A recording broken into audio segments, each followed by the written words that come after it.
وهذا عندنا تقاليد ان نسوي حنول مشاكيك ومحاميضنا في هذه الصفريه، في الصفريه عماني، ما نسوي في تنور، متعودين دائما فيها كل سنه.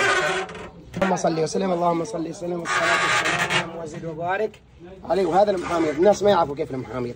هذا المحاميض عباره عن لحام مال الصدور مال الابقار، ويسوى على طول مع لحمته وشحمته، ومن ثم يشك مسماه نشكه يعني بالخيوط، ومن ثم عاد يرمى في النار.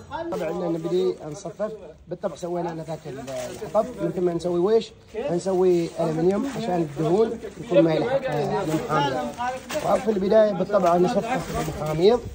وفي الثانيه عندنا المشاكيك نسوي، هذا المشاكيك كيف تصفيفهن ان شاء الله تعالى. الطبقه الاولى خلصناها، الحين نسوي الطبقه الثانيه خلصنا يعني مشتركين. ما هذاك عندنا نغطيه عليهن، هذا بالبخار بالطبع، وهذا